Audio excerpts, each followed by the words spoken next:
الحمدللہ وحدہ والصلاۃ والسلام علی من لا نبی بعدہ۔ یہ ویڈیو ہماری سیریز اہدنا الصراط المستقیم کی دعا اور ہم مسلمان کی چوتھی قسط ہے۔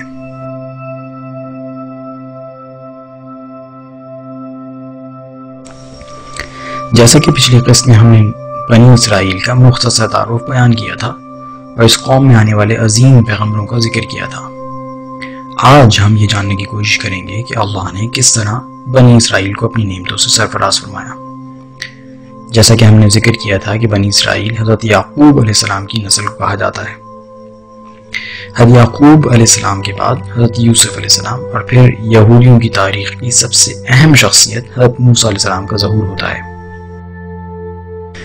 حضرت موسیٰ علیہ السلام کی پیدائش مصر میں اس زمانے میں ہوتی ہے کہ جب بنی اسرائیل مصری قوم کی غلام تھی اور انتہائی پستی کا شکار تھی۔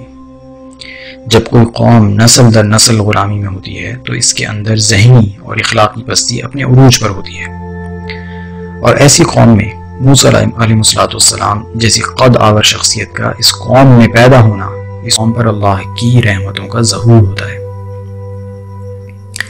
حضرت موسیٰ علیہ السلام مصری قوم پر اللہ کی حجت تمام کرنے کے لیے بھیجے گئے۔ قرآن مجید سے پتہ چلتا ہے کہ مصر کے بادشاہ فرعون سے موسیٰ علیہ السلام کا واحد مطالبہ یہ تھا کہ وہ بنی اسرائیل کو مصر سے باحفاظت جانے دے، کیونکہ اللہ نے بنی اسرائیل کو غلامی سے نکالنے اور فلسطین میں بسانے کا فیصلہ کر لیا تھا، جو کہ بنی اسرائیل کا وطن تھا۔ اللہ تعالیٰ قرآن میں فرماتے ہیں کہ ہم نے موسیٰ کو اپنی نشانیوں کے ساتھ فرعون اور اس کے سرداروں کے پاس رسول بنا کر بھیجا، مگر انہوں نے اپنی جانوں پر ظلم کیا اور ان نشانیوں کا انکار کر دیا۔ پھر دیکھو کہ ان مفسدوں کا انجام کیا ہوا۔ موسیٰ نے کہا، اے فرعون، میں جہانوں کے پروردگار کی طرف سے بھیجا ہوا آیا ہوں، مجھے یہی چاہیے اور میں اسی کا حریص ہوں کہ خدا کی طرف سے حق کے سوا کوئی بات نہ کہوں۔ تمہارے پروردگار کی طرف سے میں تمہارے پاس اپنے اس منصب کی سری نشانی لے کر آیا ہوں، سو بنی اسرائیل کو میرے ساتھ جانے دو۔ جیسا کہ آپ کو معلوم ہی ہوگا کہ فرعون نے موسیٰ علیہ السلام کی بات نہیں مانی، اور پھر اللہ نے طرح طرح کی نشانیوں کے ذریعے فرعون پر یہ واضح کر دیا کہ یہ کوئی عام شخص نہیں بلکہ اللہ کے رسول ہی ہیں۔ پر جیسا کہ ہم پہلے بھی بیان کر چکے ہیں کہ کم ہی لوگ ایمان لاتے ہیں، چنانچہ اللہ کا عذاب نازل ہوا اور حضرت موسیٰ علیہ السلام اپنی قوم کو لے کر غالباً ریڈ سی کہ کچھ اس طرح پار کر گئے کہ اللہ نے سمندر کو ایسا پھاڑ ڈالا کہ جیسے پانی ایک دیوار کی طرح دو طرف کھڑا ہو گیا، اور پوری بنی اسرائیل قوم دو دیوار کے بیچ رستے سے گزر کر سمندر کی دوسری طرف چلی گئی۔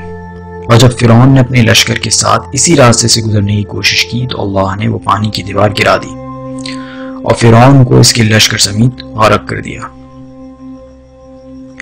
یہ واقعہ اتنا غیر معمولی تھا کہ نہ صرف اس زمانے میں بلکہ آنے والے کئی سالوں تک اس کی بازگشت سنائی دیتی ہے کہ اس علاقے کے گرد و نواح میں یہ واضح ہو گیا کہ اللہ نے بنی اسرائیل کو اپنی وحدانیت کے لیے چن لیا ہے، اور اب بنی اسرائیل پر اللہ کا خاص کرم رہے گا اور کوئی دوسری قوم اس کے آگے ٹھہر نہیں سکے گی۔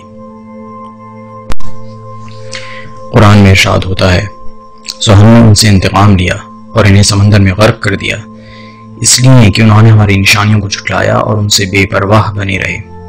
اس کی برخلاف ان کو جو دبا کر رکھے گئے تھے ہم نے اس سرزمین کے مشرق و مغرب کی وسعتوں کا وارث بنا دیا، جس میں ہم نے برکتیں رکھی تھیں۔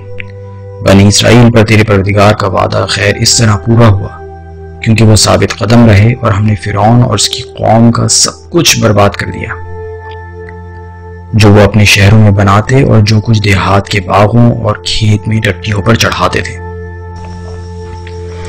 یہ وہی وعدہ ہے جس کے تحت آج تک یہودی اپنے آپ کو اللہ کی چنی ہوئی قوم مانتے ہیں۔ سوال یہ ہے کہ کیا یہ وعدہ کہ بنی اسرائیل مشرق و مغرب کی وارث رہے گی یہ کنڈیشنل تھا یا انکنڈیشنل؟ یعنی اللہ نے اس وعدے کے اگینسٹ بنی اسرائیل سے کچھ طلب کیا یا صرف اسی لیے یہ نام دیا کہ وہ ابراہیم علیہ السلام کی قوم تھی؟